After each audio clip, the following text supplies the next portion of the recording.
कि मूल लेखिका तथा अन्य 21 भाषाओं के अनुवादक गण आज हमारे बीच इस सभा में उपस्थित हैं। अब मैं माननीय प्रधानमंत्री महोदय से अनुरोध करती हूं कि वे कृपया अपने कर कमलों से असमिया भाषा में रचित भारत रत्न डॉक्टर भूपेन हाजरिका के मूल जीवनी पुस्तक का विमोचन करें।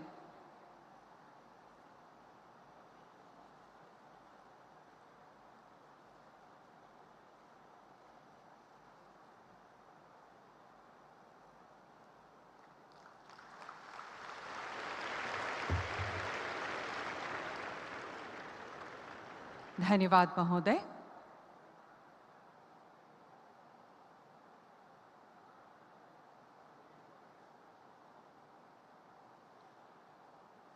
अब मैं माननीय प्रधानमंत्री जी से पुनः निवेदन करूंगी कि इस पुस्तक की 21 अन्य भारतीय भाषाओं में अनुवादित पुस्तकों का विमोचन आभासी रूप से करें।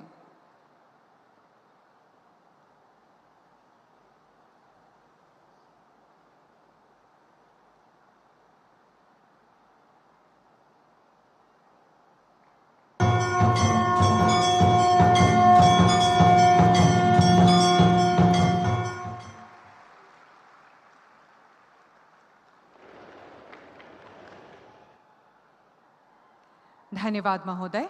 देवियों सज्जनों, अब डॉक्टर भूपेन हाजरिका के पवित्र स्मृति में एक स्मारक सिक्का जारी किया जाएगा जो देश के इस महान सपूत के प्रति यथार्थ श्रद्धांजलि होगी और इतिहास में दर्ज एक और स्वर्णिम अध्याय होगा। भारतीय रिजर्व बैंक ने 100 रुपए के मूल्य का यह चांदी का स्मारक सिक्का निर्गत किया है। मैं माननीय प्रधानमंत्री जी से पुनः करबद्ध निवेदन करती हूँ कि वे इस स्मारक सिक्के का विमोचन करने की कृपा करें।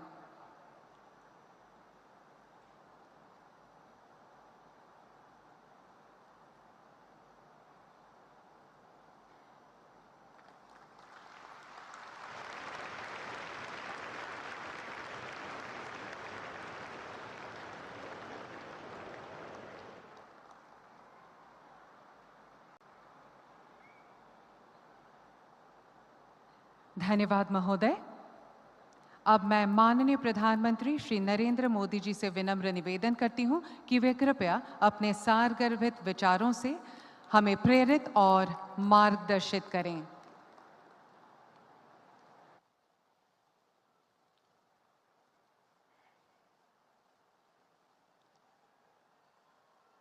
मैं कहूंगा, भूपेन दा, आप कहिए अमर रहे, अमर रहे। भूपेन दा, भूपेन दा, भूपेन दा। असम के राज्यपाल लक्ष्मण प्रसाद आचार्य जी, यहाँ के लोकप्रिय मुख्यमंत्री हिमंता बिश्व शर्मा जी, अरुणाचल प्रदेश के युवा मुख्यमंत्री प्रेमा खांडू जी, केंद्रीय मंत्रिमंडल में मेरे साथी सर्बानंद सोनोवाल जी, मंच पर उपस्थित भूपेन हजारिका जी के भाई श्री समर हजारिका जी, भूपेन हजारिका जी की बहन श्रीमती कविता बरुआ जी, भूपेन दा के पुत्र श्री तेज हजारिका जी, तेज को मैं कहूंगा केम छो, उपस्थित अन्य महानुभाव और असम के मेरे भाई और बहनों, आज का दिन अद्भुत है और ये पल अनमोल है। जो दृश्य यहां मैंने देखा, जो उत्साह, जो तालमेल मुझे दिखा, भूपेन संगीत की जो लय दिखी, अगर मैं भूपेन दा के ही शब्दों में कहूं तो मन में बार बार आ रहा था, समय ओ धीरे चलो, समय ओ धीरे चलो। मन कर रहा था भूपेन संगीत की ये लहर ऐसे ही हर तरफ बहती रहे, बहती ही रहे। मैं इस आयोजन में हिस्सा लेने वाले सभी कलाकारों की बहुत बहुत सराहना करता हूं। असम का मिजाज ही कुछ ऐसा है कि हर ऐसे आयोजन में नया रिकॉर्ड बन जाता है। आज भी आपकी परफॉर्मेंस के जबरदस्त तैयारी दिख रही थी। आप सबका अभिनंदन, आप सबको बधाई। साथियों, अभी कुछ दिन पूर्व ही 8 सितंबर को भूपेन हजारिका जी का जन्मदिवस बीता है। उस दिन मैंने भूपेन दा को समर्पित एक लेख में अपनी भावनाएं व्यक्त की थी। मेरा सौभाग्य है कि उनके जन्म शताब्दी वर्ष के इस आयोजन में मुझे हिस्सा लेने का अवसर मिला है। अभी हेमंता कह रहे थे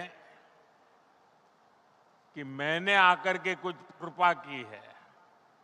उल्टा है, ऐसे पवित्र अवसर पर आना ये मेरा सौभाग्य है।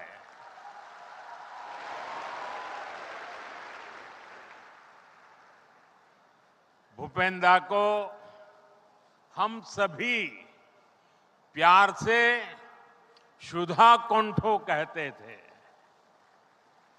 ये उन सुधा कौंठो का जन्म शताब्दी वर्ष है जिन्होंने भारत की भावनाओं को आवाज दी, जिन्होंने संगीत को संवेदना से जोड़ा, जिन्होंने संगीत में भारत के सपनों को संजोया और जिन्होंने मां गंगा से मां भारती की करुणा को कह सुनाया।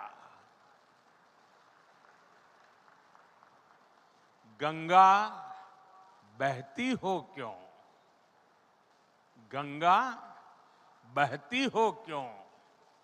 साथियों, भूपेन दा ने ऐसी अमर रचनाएं रची जो अपने स्वरों से भारत को जोड़ती रही, जो भारत की पीढ़ियों को झकझोरती रही।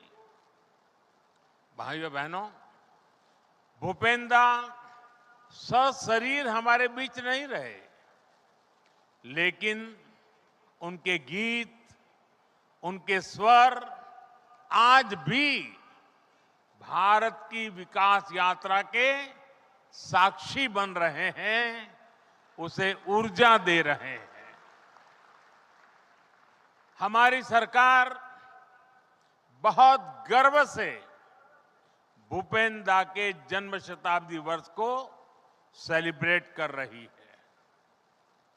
हम भूपेन हजारिका जी के गीतों को, उनके संदेशों को और उनकी जीवन